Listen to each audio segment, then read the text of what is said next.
So if we let go of the whole authority thing, because it means something different for everybody, then if you look at competitors, it's your choice if you want to go the same route they're doing, or if you want to follow your own common sense or whatever.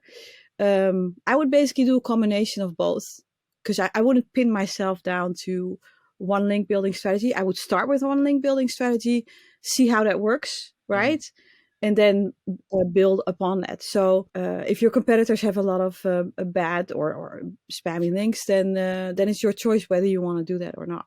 I think both things can work. Okay. I'm going to ask that question again. What's your take on a lot of links versus very relevant links and a few of them? So I think you have to make a choice what aligns with you best. Let's say you see a lot of bad links clearly doing a job right. So you then you have a choice. Am I going to go the same path or not? Either is fine with me, but it's a choice. So if you go for the links that seemingly look bad, it has to fit your personality, because there is some risk involved, right? But I don't think it's necessarily a bad or good choice. It just depends on how you want to live, basically. I saw this in an interview with a podcast from Authority Hackers. Yeah. And they were also talking about the ethics and morality of link building. Yeah. And I think it was Mark or Gail, and they said it really has to do with your own personality as well.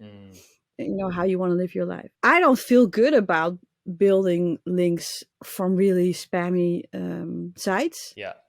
Because it doesn't fit my personality. I like people, so that's why I go for other types of links. And so...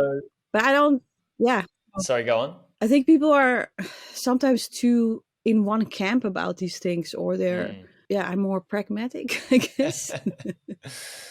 Well, it's like, as human beings, we would like things to be forever. Like, we've got one marketing strategy and we're like, let's just set it and forget it. That's what we kind of like. So we don't have to use our brains and come back to it again. And we also don't realize we can have a hybrid approach that can actually work really well together. For example, having one platform type of marketing working really well, and it may actually complement a different type of marketing.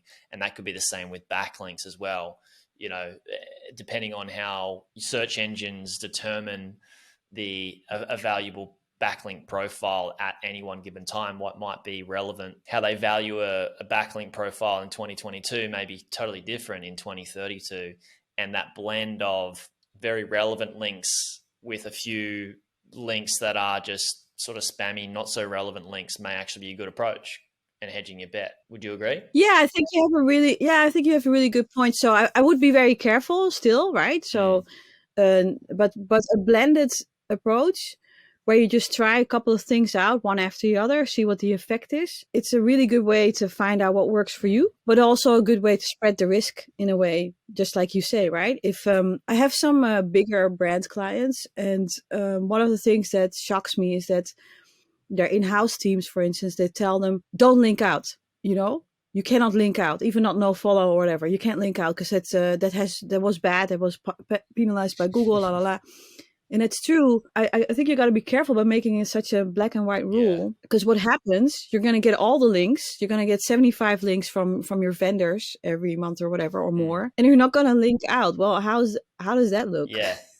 And how does it look in the eyes as the algorithm changes in 10 years' time? And you have to go back and change all that, because the algorithm and the search engines are all ever evolving. And on a time, it was good to link out,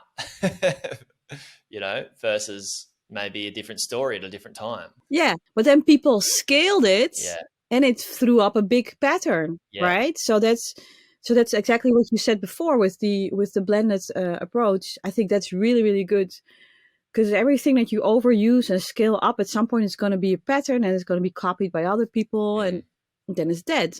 We marketers ruin everything.